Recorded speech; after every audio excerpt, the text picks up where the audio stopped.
If you need validation from strangers on the internet to feel like you matter, you've already lost yourself somewhere between who you actually are and who you think you need to become to be worthy of attention. You post something and immediately refresh to see if anyone cared. And those few seconds before the first notification arrives feel like waiting for a verdict on whether you deserve to exist today.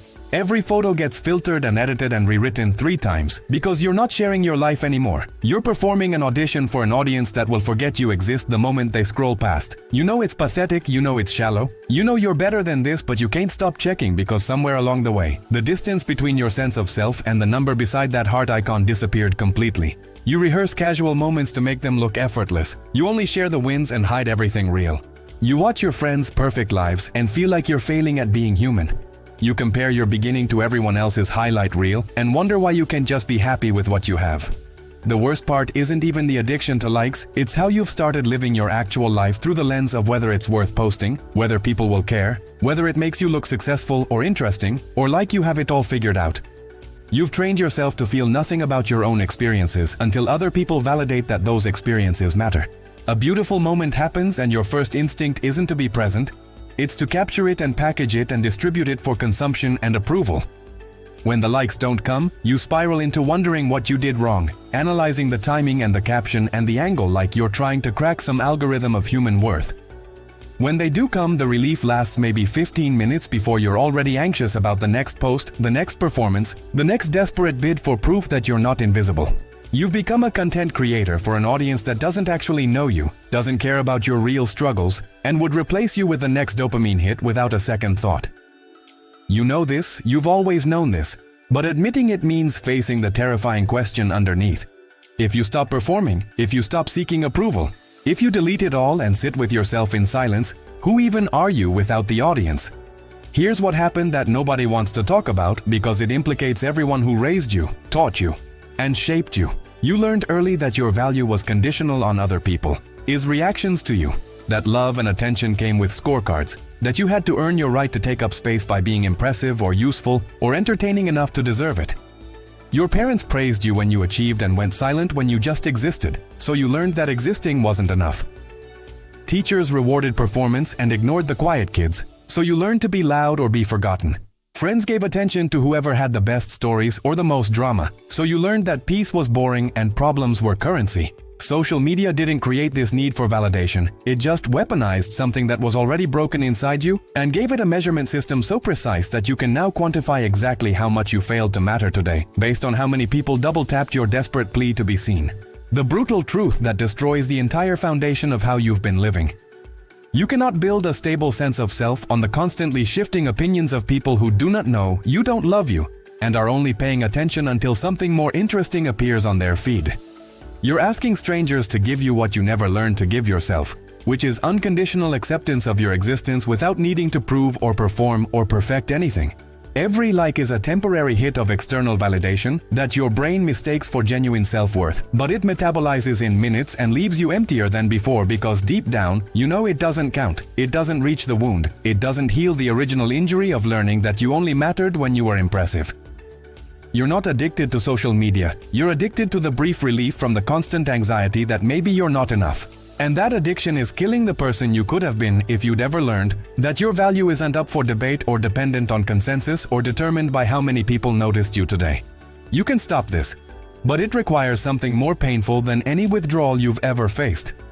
You have to be willing to disappear from the digital stage and sit with the excruciating boredom and insignificance of just being a regular person, living a regular life that nobody's watching or commenting on or caring about beyond the few people who actually know you. Delete the apps for 1 week, not as a break but as an experiment in remembering what it feels like to do things purely because you want to do them, not because they'll make good content. Go somewhere beautiful and don't take a single photo. Let the experience exist only in your memory where it can't be commodified or performed or turned into social currency. Say something vulnerable to a real person in front of you and notice how different it feels when validation comes from eye contact instead of a screen. The panic you feel when you imagine doing this, the immediate resistance, the voice saying you can just disappear, because what if something important happens? Or what if people forget about you? That panic is the wound talking, and it's trying to protect you from having to face how little of your identity actually belongs to you anymore. Start here and start now, even though every part of you wants to run back to the comfort of performing. Sit with yourself for 10 minutes without your phone, and notice what comes up when there's no audience to distract you from yourself. Write down 3 things you genuinely like about your life that you would never post because they're too boring or too small or too real. Tell one person something true about how you're actually feeling instead of the curated version you've been broadcasting. Every time you reach for your phone to check notifications, pause and ask yourself what you're really looking for, because it's not information or connection, it's proof that you exist and you matter. And no amount of likes will ever give you that proof, because the validation you're seeking can only come from inside the house.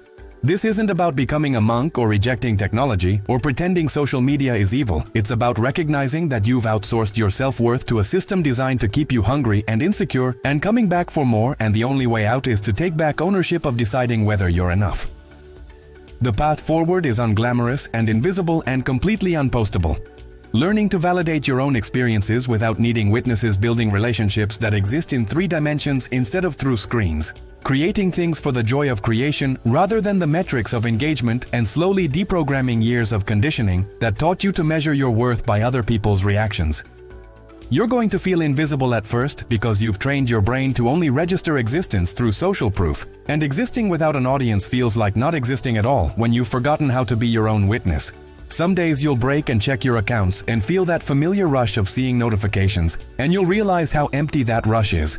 How it doesn't actually nourish anything real, how you've been confusing the simulation of connection with actual intimacy, and the simulation of mattering with actual purpose.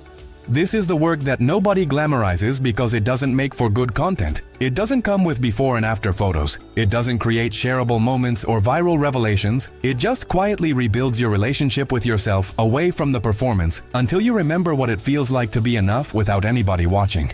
You weren't born needing likes to feel real. You were conditioned into it by 1,000 small moments where your value was treated as something other people got to determine, and now you're stuck in the aftermath trying to get from strangers what you should have gotten from yourself all along. The only question is whether you're willing to walk away from the stage and learn to live in the audience of one that actually matters, or whether you'll keep performing until you can't remember who you were before you learn to measure your worth in double taps. If you need likes to live, you're not living, you're auditioning for a role in someone else's scroll, and the casting director is never coming because there is no part to win, there's just you trying to earn something you already had before someone taught you it was conditional. Stop performing, stop posting through your pain, stop turning your genuine moments into content, stop asking people who don't know you to tell you who you are. The version of you that existed before you needed an audience is still in there waiting for you to remember that being witnessed by yourself is the only validation that ever mattered, and every minute you spend chasing likes is a minute you could have spent building something real with the one person whose opinion will follow you into every room for the rest of your life. Yours. You're lost right now because you've been looking for yourself in the eyes of strangers, when the only place you were ever going to find yourself was in the terrifying quiet of your own company. And until you're willing to sit in that quiet and face what you've been running from, you'll keep performing and posting and pleading for proof that you matter from people who will forget your name the second you stop entertaining them.